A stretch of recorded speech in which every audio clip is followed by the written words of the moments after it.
लोग सड़कों पर आतंकवादी हमलों में मारे जा रहे हैं, फिर भी मीडिया तथ्यों को तोड़ मरोड़ कर पेश करता है।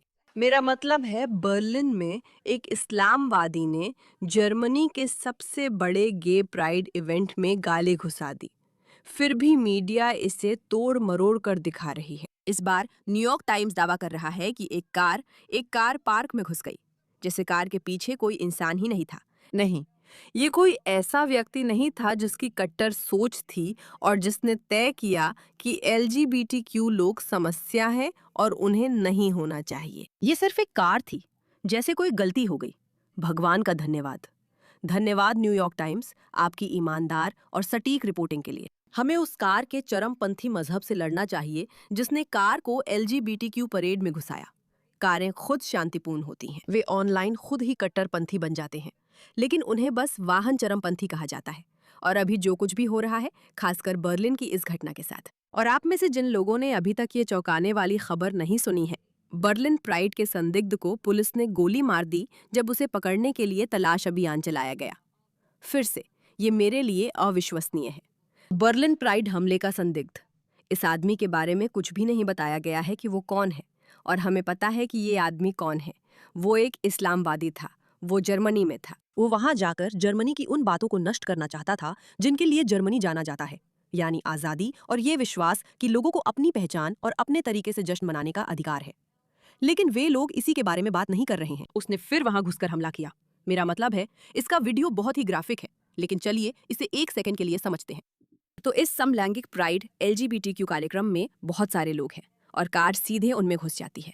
एक की मौत हो गई, 16 लोग घायल हो गए। वो आदमी, और अगर आपने अभी तक उस आदमी की तस्वीर नहीं देखी है, भाग जाता है और कुछ घंटों की तलाश के बाद आखिरकार उसे ढूंढ लिया जाता है और पुलिस उसे मार गिराती है।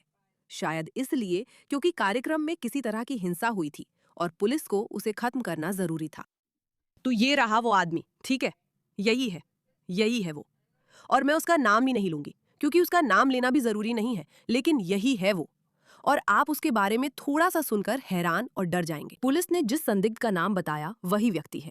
मैं उसे ज्यादा अहमियत नहीं देना चाहती। वो लेबनानी मूल का जर्मन नागरिक है और कट्टरपंथी बन चुका है। पुलिस उसे जानती है। अरे वाह, पता चला कि वो कट्टरपंथी बन चुका था, इसलिए वो लोगों को मार रहा है। बर्लिन लोक अभियोजन कार्यालय के बयान में उसकी आपराधिक पृष्ठभूमि की जानकारी मिली है। इसी वजह से लोग कहते हैं, अगर आपके पास अपराधी प्रवासी है तो उन्हें बाहर निकालना चाहिए। इसे सुनिए। मई 2025 में अभियोजकों ने कहा कि वो तुर्की होते हुए लेबनान गया ताकि सीरिया में आईएसआईएस में शामिल हो सके। लेबनान में रहते हुए उस पर आरोप है कि उसने कई ऐसे लोगों से संपर्क किया जिन्हें वो आईएस के सदस्य मानता था। उसे जुलाई में लेबनान में गिरफ्तार कर धार्मिक संघर्ष भड़काने के आरोप में 3 महीने की सजा मिली। ठीक है, तो लेबनानी पुलिस को लगा कि ये आदमी समाज के लिए खतरा है क्योंकि वो खुद को इस्लामवादी चरमपंथी समूहों से जोड़ रहा था। ठीक है, ये आदमी जर्मनी में कैसे है? ये वो सवाल है जो हर किसी को पूछना चाहिए। उसे लेबनान में हिंसा के लिए गिरफ्तार किया गया था। मेरा मतलब है, दोस्तों, नवंबर 2025 में वो जर्मनी लौटता है और एयरपोर्ट पर गिरफ्तार होकर मुकदमे से पहले हिरासत में रखा जाता है। हर कोई जानता है कि ये आदमी एक खतरा और कट्टरपंथी इस्लामवादी है जो इस्लामवादी समूहों से जुड़ा है और अलग अलग देशों की यात्रा करता है। मेरा मतलब है, कोई हैरानी नहीं। तुर्की इन इस्लामवादी समूहों का पता लगाने के लिए उसे लेबनान में गिरफ्तार किया जाता है और फिर उसे जर्मनी में गिरफ्तार किया जाता है। वापस नहीं भेजा जाता, बल्कि जर्मनी में गिरफ्तार किया जाता है। फिर उसे राज्य को खतरे में डालने वाली हिंसा की तैयारी के लिए 1 साल 10 महीने की सजा हुई। फैसला 6 महीने टालकर उसे पैरोल अधिकारी की निगरानी में रखा गया। उसे पहले 2022 में हमला और डकैती के लिए दोषी ठहराया गया था और 2020 में एक पीड़ित से हेडफोन छीनने के लिए भी दोषी ठहराया गया था। ठीक है, इस आदमी को पैरोल पर रिहा कर दिया गया था। ठीक है, और फिर वो बाहर जाकर एक आतंकवादी हमला करता है। आप सोचते हैं कि लोग ऐसा क्यों महसूस करते हैं? शायद जब ये लोग कट्टर विचारधाराओं के साथ आते हैं और कट्टरपंथी बन चुके हैं, तो इसका मतलब है कि वे अब यूरोप में नहीं रह सकते, वे पश्चिमी समाजों में नहीं रह सकते। लेकिन नहीं, ना सिर्फ इस आदमी पर हर खबर की हेडलाइन यही नहीं है। ये आदमी एक देश में आया जहां कट्टरपंथी इस्लामवादी समूहों से जुड़े होने के बावजूद उसे स्वीकार कर लिया गया, जबकि वो हिंसक हमलों की कोशिश कर रहा था। अब उसने गे प्राइड के खिलाफ ये कर दिखाया है। प्राइड समुदाय ऐसे प्रतिक्रिया दे रहा है। सच कहूं तो इससे मुझे थोड़ी घिन सी आती है। सुनिए। बर्लिन के आयोजक कह रहे हैं, हम कल जो हुआ उससे बहुत दुखी हैं। हमारे विचार पीड़ितों, उनके प्रियजनों और उन सभी के साथ हैं जो इस भयानक घटना से प्रभावित हुए हैं, क्योंकि ये वाकई एक भयानक घटना है। अब बाहर जाकर उन लोगों के खिलाफ बोलिए जिन्होंने आतंकवादी हमला किया, कट्टरपंथी इस्लामवादी। हम चाहते हैं आप ये कहें। हम उन सभी स्वयंसेवकों और मेहमानों का धन्यवाद करते हैं जिन्होंने हमारे साथ शांतिपूर्वक प्रदर्शन करना चाहा। इनमें से कई लोग, कल इन लोगों ने काफी मानसिक तनाव झेला। ये तो जाहिर है कि आतंकवादी घटना से भावनात्मक तनाव होगा। आगे बढ़िए, जिम्मेदार व्यक्ति का नाम लीजिए। हम आपको ये कहते सुनना चाहते हैं। जो उन्होंने अनुभव किया है उसका लंबे समय तक असर रहेगा। हम भावनात्मक और मनोवैज्ञानिक समर्थन देने का प्रयास कर रहे हैं। ये हमारी टीम के लिए अति ज़रूरी है। मैं टीम का आभारी हूँ। धन्यवाद। हम उन सभी लोगों के आभारी हैं जिन्होंने मदद की। सभी आपातकालीन कर्मियों के आभारी हैं। हमारे मेयर ने पुलिस के साथ सहयोग की सही सराहना की है। ठीक है, तो आपके पास ये व्यक्ति है। वो उन सभी लोगों को धन्यवाद कह रहा है जो इसमें शामिल थे, और मैं चाहती हूँ कि आप इसे ध्यान में रखिए। उस कार्यक्रम में शामिल हर व्यक्ति अब आघातित है। आपके पास पुलिस, आपातकालीन कर्मी और आयोजक है। जर्मनी में वे सभी लोग जो किसी और कार्यक्रम में शामिल होने को लेकर चिंतित हैं। प्रभावित, प्रभावित, प्रभावित, प्रभावित, प्रभावित, प्रभावित, प्रभावित एक व्यक्ति के कार्यों से। ठीक है, तो आप सोचेंगे कि अब सामान्य बात ये होगी कि चलिए इस व्यक्ति के कार्यों को उजागर करें। इस संदर्भ में पेशेवर प्रतिक्रिया अहम थी। हम एकजुटता, सम्मान और सह अस्तित्व के लिए भी आभारी हैं। इस सहयोग में शामिल है। बर्लिन में CST संगठन एकजुटता, सम्मान और सह अस्तित्व का समर्थन करता है। Cities open to the world दल सड़क पर था। वे बता रहे हैं कि इस कार्यक्रम के पीछे के लोग सह अस्तित्व, मिलकर काम करने और साथ रहने का समर्थन करते हैं। कमाल है। तो फिर आपको उन लोगों का समर्थन नहीं करना चाहिए जो इसके खिलाफ है ना? अब हम मानते हैं कि सभी प्रभावित लोगों का समर्थन करने संतुलित दृष्टिकोण जरूरी है। हम अटकलों में नहीं पड़ेंगे। हम पुलिस जांच के नतीजे का इंतजार करेंगे। हमारा मूल दृष्टिकोण नहीं बदला है। हम हर तरह की हिंसा अस्वीकार करते हैं। वैचारिक विचारधाराएं, चाहे वे धार्मिक हों या अन्य चरमपंथी, लोगों को दबाने की कोशिश कर रही हैं। हम नहीं चाहते कि इस कृत्य का इस्तेमाल राजनीतिक लाभ के लिए किया जाए। हम नहीं चाहते कि किसी भी समूह पर इसके लिए शक किया जाए। हम नहीं चाहते कि इस घटना का इस्तेमाल राजनीतिक उद्देश्यों के लिए किया जाए, और हम नहीं चाहते कि किसी भी समूह पर इसके लिए शक किया जाए। हाँ, ये उनका जवाब है। इसके बजाय ये कहने के कि कुछ लोग हैं जो हमें निशाना बनाना चाहते हैं, इसका एक उदाहरण है जो समस्या पैदा कर सकता है। नहीं, वे अब भी इतने पागल और अंधे हैं कि ये आदमी अपने ही लोगों को मारने, उनका कार्यक्रम तबाह करने, लोगों पर गाड़ी चढ़ाने और उन्हें घायल करने के लिए तैयार है। और फिर भी वे सोचते हैं कि दुश्मन वे लोग हैं जो इसका इस्तेमाल राजनीतिक मकसद के लिए करेंगे। वे सच में मानते हैं कि दुश्मन वही है, ना कि वो कट्टर धार्मिक समूह जो खुलेआम ऐसी बातें करता है और लोगों को ऐसे काम करने के लिए भेजता है। नहीं नहीं, हमें इसका इस्तेमाल राजनीतिक चीजों के लिए नहीं करना चाहिए। नहीं नहीं नहीं नहीं नहीं नहीं नहीं नहीं। और बात यह है, जब आप ऐसे घटनाक्रम देखते हैं और ऐसी चीजें होते हुए देखते हैं, तो आपको एहसास होता है कि लोग कितने गहराई से गुमराह है। इस तथ्य के अलावा कि प्राइड और ये प्राइड परेड्स अपने आप में ही समस्याग्रस्त है, इनका जुनून इस तरह की वोक सोच को लेकर है। हम और इस्लामवादी एक झंडे के नीचे एकजुट है कि हमें भयानक, दमनकारी पश्चिमी लोगों के खिलाफ लड़ना है। ये पागलपन है, और आप इसे बार बार देखते हैं, है ना? जब आप उन चीजों को पढ़ते हैं जो इस इवेंट से सामने आई थीं, तो यहाँ एक रिपोर्टर है ना, जो इस मौके का इस्तेमाल करता है।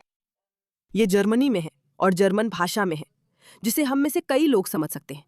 वो कहती हैं, क्वीर समुदाय को सबसे ज्यादा खतरा दक्षिणपंथी ताकतों से है।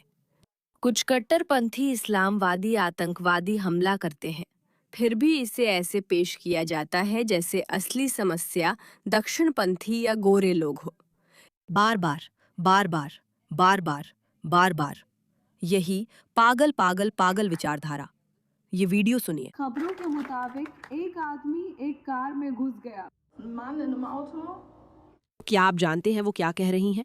वो कहती हैं, बर्लिन परेड पीड़ितों के लिए आयोजित श्रद्धांजलि सभा में उन्हें उम्मीद थी हमलावर कोई अरब मुस्लिम नहीं बल्कि श्वेत ईसाई हो, क्योंकि उन्हें यकीन दिलाया गया कि असली दुश्मन कोई और है। जो लोग उनके साथ वैचारिक मतभेद के कारण धार्मिक आधार पर उनकी आलोचना करते हैं, ना कि वे जो हिंसा करते हैं। ये कहना कि मैं ईश्वर में विश्वास के अदलतमार पर मानता हूँ कि परिवार एक खास तरीके का होना चाहिए और जो उसमें फिट नहीं होते उनकी जीवन शैली से सहमत नहीं हो और उसे गलत मानता हूँ। किसी समूह से कहना कि जो हमसे थोड़ा अलग है उसे मार देना चाहिए और लोगों को भेजना कि जाकर मारो, और वे ऐसा करते हैं, इसमें बड़ा फर्क है। लेकिन किसी तरह उन्होंने इन LGBTQ लोगों को ये मानने के लिए मना लिया है कि यहाँ असली समस्या गोरे लोगों, पश्चिमी लोगों या वे राइट विंग वाले हैं जो गे प्राइड जैसी चीजों को मुद्दा बनाते हैं, न कि असली आतंकवादी खुद। और ये मेरी समझ से बाहर है। ये हैरान कर देता है। जैसे इसे देखो। खैर, इजरायली लोग अभी पूरे मिडिल ईस्ट क्षेत्र में हैं, हर किसी पर बमबारी कर रहे हैं, जबकि हर दिन इन युद्ध विरामों पर चर्चा हो रही है जो एक ही समय पर। तो यहाँ ये आदमी खड़ा है, ठीक है, और वो गे और इस्लामवादी प्रतीक पहने हुए है और वो बात कर रहा है कि इजराइल कैसे अत्याचारी है। और दोस्तों, इस बिंदु पर अगर आपने ध्यान नहीं दिया है तो इजराइल इस्लामिस्टों के लिए बस पश्चिम का प्रतीक है। इसी वजह से वे उनसे नफरत करते हैं। यही पूरी बात है। वे इजराइल के बारे में ऐसे बात करते हैं जैसे वो कुछ अलग है, लेकिन ऐसा नहीं है। ये इजराइल है और फिर अमेरिका है। ये सब कुछ एक साथ जुड़ा हुआ है। लेकिन एक आदमी है जो परेड में खड़ा है जहां इस्लामिस्ट आ रहे हैं और हत्या करेंगे। वो कहता है असली समस्या पश्चिमी लोग हैं, मैं नहीं। मैं यहाँ उन दो चीजों का समर्थन करने आया हूँ जो यहाँ उत्पीड़न के खिलाफ लड़ने के लिए है। और फिर भी किसी तरह जिन लोगों का प्रतिनिधित्व वो कर रहा है, वही लोग इस कार्यक्रम में आते हैं और लोगों को मारते हैं, आतंकवादी हमले में लोगों की हत्या करते हैं। मेरा मतलब है, ये मेरी समझ से बाहर है ना? याद रखिए, ये एक आतंकवादी हमला था और आपके पास ऐसे लोग हैं जो हमेशा के लिए प्रभावित हो गए हैं। कुछ मारे गए, कुछ घायल हुए, कुछ सदमे में हैं वगैरह। फिर भी आपके पास न्यूयॉर्क टाइम्स है जो ऐसी बातें कहता है जैसे एक कार। वो एक कार थी, बस एक कार थी, सब लोग, है ना? इस आतंकवादी के इस्लामिक कट्टरपंथियों से संबंध थे। इसे लेबनान में गिरफ्तार किया गया, फिर जर्मनी भेजा गया, गिरफ्तार हुआ लेकिन निर्वासित नहीं किया गया और पैरोल पर रिहा कर दिया गया। और फिर वो बाहर जाकर हिंसक हमला करता है, जबकि उन्हें पता था कि वो ऐसा करने वाला है, जिससे लोगों की मौत और चोटें होती हैं, जैसा कि हम फुटेज में देख सकते हैं। और फिर परेड में LGBTQ लोग कहते हैं, इसे राजनीतिक मुद्दों के लिए इस्तेमाल ना करें। हम उम्मीद कर रहे थे कि ये दक्षिणपंथी होंगे, हम उम्मीद कर रहे थे कि ये ईसाई होंगे, ये इस्लामिक कट्टरपंथी नहीं हो सकते। और परेड में खुद इस्लामिक कट्टरपंथी भी ऐसे थे। हाँ, हम उस संज्ञानात्मक विसंगति का समर्थन करते हैं जिसके साथ इन मूर्खों को जीना पड़ता है, ताकि वे इस विचारधारा का समर्थन कर सके और सच में वही मान सके जो उन्हें पागलपन लगता है। मेरा मतलब है, पिछले 24 महीनों में आतंकवादी हमले हुए हैं। दिसंबर में 3 मारे गए, 8 घायल हुए। 6 लोग मारे गए, 300 घायल हुए। 2 मारे गए, 30 घायल। 2 मारे गए, कई घायल। 1 मारा गया, कम से कम 17 घायल। सभी इस्लामिक कट्टरपंथी थे। नाकाम इस्लामिक कट्टरपंथी साजिशों की संख्या 20 है। जर्मनी कैसे जाता है? और वे हर दिन खुद से सोचते हैं, मैं एक उदारवादी वामपंथी हूँ और मुझे लगता है कि मेरे देश के लिए सबसे अच्छा है कि और अधिक प्रवासी आएं और अधिक इस्लाम हो, कृपया। और यही इस कार्यक्रम का सवाल है।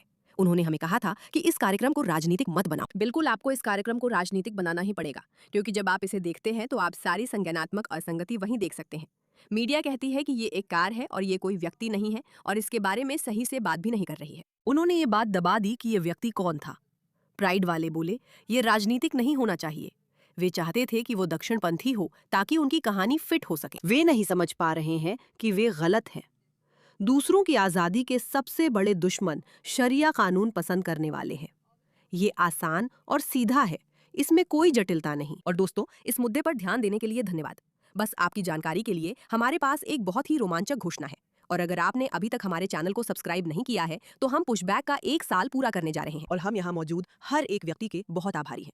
हम कुछ बड़ा लॉन्च करने जा रहे हैं जिसकी आप सभी ने या आप में से कई लोगों ने मांग की थी और हमें उम्मीद है कि आप इसे देखने के लिए हमारे साथ बने रहेंगे। जरूर सब्सक्राइब करें, इस वीडियो को लाइक करें और इसे अपने किसी दोस्त के साथ शेयर करें। हम विरोध की एक मुहिम बना रहे हैं। अगर आप समाज की इन पागलपन भरी चीजों से थक चुके हैं और बदलाव चाहते हैं तो आपको अपने लोग मिल गए हैं और हम आपकी मौजूदगी की सराहना करते हैं।